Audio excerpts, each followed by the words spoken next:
নমস্কাৰ আপোনালোক সকলোকে পুনৰবাৰ স্বাগতম জনাইছোঁ মছজিদ বন্ধুসকল পলকতে চাওক আজি সন্ধিয়াৰ 7টা গুৰুত্বপূৰ্ণ খবৰ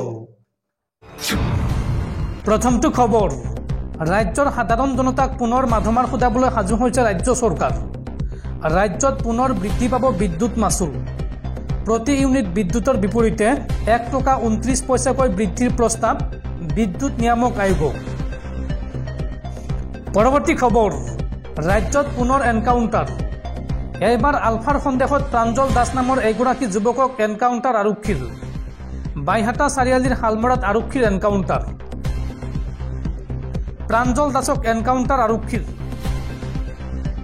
বাইহাটা চাৰিআলিৰ হালমৰাত আৰক্ষীৰ এনকাউণ্টাৰ আলফাৰ লিংমেনৰ সন্দেহত প্ৰাঞ্জল দাস ওৰফে ভেলক এনকাউণ্টাৰ আৰক্ষীৰ জিম্মাৰ পৰা পলাই যাবলৈ বিচাৰিছিল প্ৰাঞ্জল আৰু প্ৰাঞ্জলক ৰোধিবলৈ আৰক্ষীয়ে চলাবলগীয়া হয় বন্দুক আৰু গুলিবিদ্ধ প্ৰাঞ্জল দাসৰ ঘৰ ৰঙিয়াত পৰৱৰ্তী খবৰ আজি খ্ৰীষ্টান ধৰ্মীয় লোকসকলৰ পবিত্ৰ উৎসৱ বৰদিন আৰু আজিৰ দিনটোত যীশুখ্ৰীষ্টৰ জন্মভূমিত পালন কৰা হোৱা নাই বৰদিন কিন্তু কিয় চাওঁ আহক বিশ্বৰ চুকে কোণে এতিয়া বৰদিনৰ আনন্দ সকলো ফালে যীশুৰ জন্মদিনক লৈ চলিছে ব্যাপক আয়োজন কিন্তু এই পাৰ ভগা উল্লাসৰ মাজতে খোদ যীশুৰ জন্মভূমি বেথেলহামত নাই কোনো আনন্দ চাৰিওফালে কেৱল নিমাওমাও পৰিৱেশ নাই খ্ৰীষ্টমাছ ট্ৰি নাই কোনো আনন্দ গাজাত হামাছৰ বিৰুদ্ধে ইজৰাইলে চলোৱা যুদ্ধৰ বাবে বেথেলহামত এইবাৰ খ্ৰীষ্টমাছ পালন বন্ধ কৰি দিছে ইজৰাইল চৰকাৰে 7 অক্টোবৰৰ পৰা দক্ষিণ ইজৰাইলত হামাছৰ আক্ৰমণ আৰু তাৰ পিছত গাজাত ইজৰাইলৰ সামৰিক আক্ৰমণ আদি ইয়াৰ পাছত এতিয়া ধ্বংসস্তূপত পৰিণত হৈছে ইজৰাইল আৰু গাজা যাৰ বাবে এইবাৰ বেথেলহামত নাই কোনো আনন্দ কেৰলৰ ধ্বনি এতিয়া অতীত যি স্থানত যীশুৰ জন্ম হৈছিল সেই গীৰ্জাৰ সন্মুখত এতিয়া দেখা গৈছে কাইটিয়া তাঁৰ আৰু ধ্বংসস্তূপৰ অৱশিষ্ট গাজাত নিহতসকলৰ প্ৰতি শ্ৰদ্ধা জনাই গীৰ্জাৰ সন্মুখত ধ্বংসস্তূপৰ দম ৰখা হৈছে বন্ধুসকল তাৰপিছত 4 নম্বৰ খবৰটো জনোৱাৰ আগতে আপোনালৈ এটা সৰু ৰিকুৱেষ্ট যদি তেওঁলোকে এই ভিডিঅ'ত লাইক কৰা নাই তেন্তে প্লিজ এটা লাইক কৰি দিয়ক আৰু এনেকুৱা ধৰণৰ নতুন নতুন ভিডিঅ' পাবলৈ চেনেলটো ছাবস্ক্ৰাইব কৰি কাষত থকা বেল আইকনটো প্ৰেছ কৰি ৰাখক পৰৱৰ্তী খবৰ দেশত পুনৰ ভয়ংকৰ গতিত বৃদ্ধি পাইছে কৰোনাৰ সংক্ৰমণ আৰু বিগত 24 ঘণ্টাত কোভিডৰ নতুন ভেৰিয়েণ্টত আক্ৰান্ত হৈছে 656 জন লোক কোভিডৰ নতুন ভেৰিয়েণ্টত বিগত 24 ঘণ্টাত 656 জন লোক আক্ৰান্ত হৈছে দেশত দ্ৰুতগতিত বাঢ়িছে কোভিড দেওবাৰে স্বাস্থ্য মন্ত্ৰালয়ে জাৰি কৰিলে বিপদজনক তথ্য 24 ঘণ্টাত আক্ৰান্তৰ সংখ্যা বৃদ্ধি পাইছে এই পৰ্যন্ত ভাৰতত কোভিডৰ নতুন ভেৰিয়েণ্টত আক্ৰান্তৰ সংখ্যা 3742 জন কেৱল কেৰালাতে আক্ৰান্তৰ সংখ্যা 128 জন কেৰালাত কোভিডৰ নতুন ভেৰিয়েণ্টত আক্ৰান্ত হৈ এজন লোকৰ মৃত্যু হৈছে আৰু JN.1 ভেৰিয়েণ্টক লৈ কেন্দ্ৰীয় স্বাস্থ্য মন্ত্ৰালয়ে জাৰি কৰিছে গাইডলাইন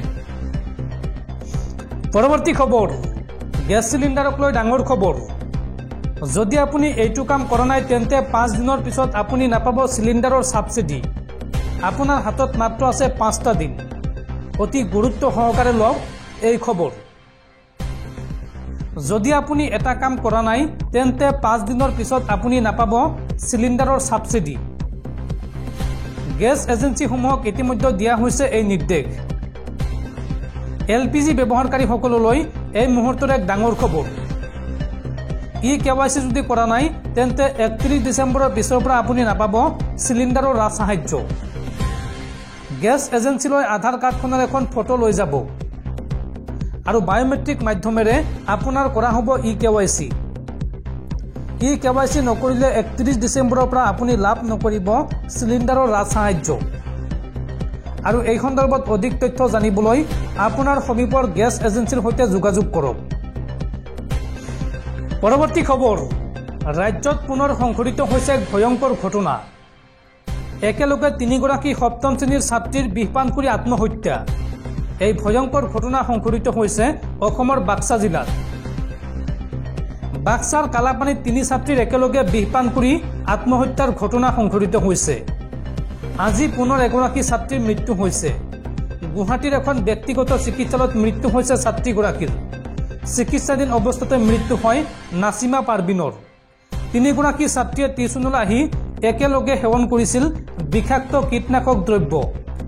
প্ৰগতি জাতীয় বিদ্যালয়ত সপ্তম শ্ৰেণীত অধ্যয়নৰত আছিল এই তিনিগৰাকী ছাত্ৰী। আৰু শিক্ষকৰ মানসিক অত্যাচাৰত চৰম সিদ্ধান্ত বাছি লোৱাৰ অভিযোগ পৰিয়ালৰ। এই ঘটনাৰ 3 দিন পাছতে মৃত্যু হৈছিল এগৰাকী ছাত্ৰীৰ। পৰৱৰ্তী খবৰ, আপোনাৰ হাতত মাত্ৰ 5 দিন। 31 ডিচেম্বৰৰ পূৰ্বে আপুনি কৰিব লাগিব 5টাকৈ গুৰুত্বপূৰ্ণ কাম। কি কি কাম কৰিব লাগিব চাওঁ আহক। আপোনাৰ হাতত মাত্ৰ 5 দিন। 31 ডিচেম্বৰৰ পূৰ্বে কৰক এইকেইটা কাম। 31 ডিচেম্বৰত শেষ হৈ পৰিব এইকেইটা কামৰ সময়সীমা। কি কি কাম কৰিব লাগিব আৰু কি কি কামৰ শেষ সময়সীমা বা লাষ্ট ডেট 31 ডিচেম্বৰ চাওঁ আহক। ইনকাম টেক্স ৰিটাৰ্ণ ফাইল কৰাৰ সময় 31 ডিচেম্বৰ। আৰু এই সময় পাৰ হ'লেই আপুনি ভৰিব লাগিব জৰিমনা। 31 ডিচেম্বৰৰ পৰা বন্ধ হৈ পৰিব আপোনাৰ গুগল পে' ফোনপে একাউণ্ট। শীঘ্ৰেই পৰীক্ষা কৰক আপোনাৰ একাউণ্ট। এবছৰ ধৰি ব্যৱহাৰ নকৰা UPI ID বন্ধ কৰাৰ নিৰ্দেশ দিয়া হৈছে। আৰু লগতে SBI অমৃত কলহত নিৱেশ কৰাৰ বাবে অন্তিম সময় 31 ডিচেম্বৰ। আৰু লগতে ডিমেট একাউণ্ট নমিনি সংযুক্ত কৰাৰ বাবে অন্তিম সময় 31 ডিচেম্বৰ। অন্যথা বন্ধ হৈ পৰিব আপোনাৰ ডিমেট একাউণ্ট। লগতে বেংক লকাৰ এগ্ৰিমেণ্টৰ বাবে শেষ সময়সীমা 31 ডিচেম্বৰ। অন্যথা খালী কৰিব লাগিব আপোনাৰ বেংক লকাৰ। যদি আপোনালোকে এতিয়ালৈকে এই কামসমূহ কৰা নাই তেন্তে অতি শীঘ্ৰেই কৰি লওক। পৰৱৰ্তী খবৰ, বাইহাটাৰ হালমাৰাত অসম আৰক্ষীয়ে এনকাউণ্টাৰ কৰা গুলীবিদ্ধ প্ৰাঞ্জল দাস জড়িত নহয় আলফাৰ সৈতে। এক বিবৃতিযোগে এই কথা প্ৰকাশ কৰিলে নিষিদ্ধ ঘোষিত উগ্ৰপন্থী সংগঠন আলফা স্বাধীনে। পৰৱৰ্তী খবৰ, ছত্তীশগড়ৰ বনাঞ্চলত পুনৰ সেনা আৰু মাওবাদীৰ মাজত ভয়ংকৰ গুলীয়াগুলী। আৰু এই সংঘৰ্ষত 3গৰাকী মাওবাদী সদস্যক গুলীয়াই হত্যা কৰে ভাৰতীয় নিৰাপত্তাৰক্ষীয়ে। নিৰ্বাচন শেষ হোৱাৰ পিছতে পুনৰ ছত্তীশগড় আৰক্ষী আৰু সেনাই মাওবাদী দমন অভিযান আৰম্ভ কৰিছে। দেওবাৰে আৰক্ষী আৰু সেনাৰ যৌথ বাহিনীয়ে ছত্তীশগড়ৰ দন্তেৱাড়া জিলাত মাওবাদী অভিযান আৰম্ভ কৰে। আৰু সেই অভিযানত কমেও তিনিজন মাওবাদী নিৰাপত্তাৰক্ষীৰ গুলীত নিহত হৈছে।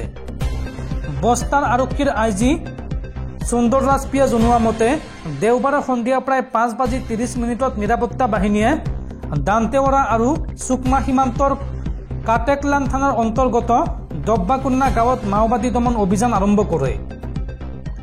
বনাঞ্চল আৰু পাহাৰেৰে আগুৰি থকা ডাব্বাকুন্না গাঁৱত মাওবাদী আৰু নিৰাপত্তাৰক্ষীৰ মাজত তীব্ৰ সংঘৰ্ষ আৰম্ভ হয়। দীৰ্ঘ সময় ধৰি চলা সংঘৰ্ষৰ অন্তত যেতিয়া কিছু বিৰতি হৈছিল তেতিয়া আৰক্ষী আৰু CRPF জোৱানে বনাঞ্চলৰ ভিতৰৰ পৰা 3জন মাওবাদীৰ মৃতদেহ উদ্ধাৰ কৰে। অৱশ্যে তেওঁলোকৰ পৰিচয় এতিয়াও জানিব পৰা হোৱা নাই। ঘটনাস্থলীৰ পৰা গোলা বাৰুদসহ আগ্নেয়াস্ত্ৰ উদ্ধাৰ কৰা হৈছে বুলি IG গৰাকীয়ে জানিবলৈ দিয়ে। উল্লেখযোগ্য যে কিছুদিন পূৰ্বে ছত্তীশগড়ত মাওবাদীৰ আক্ৰমণত CRPFৰ এজন জোৱান নিহত হৈছিল। আন এজন জোৱান গুলীত আঘাতপ্ৰাপ্ত হৈছিল। আৰু দেওবাৰে সেনা আৰু আৰক্ষীৰ যৌথ বাহিনীয়ে তাৰে প্ৰতিশোধ ল'লে।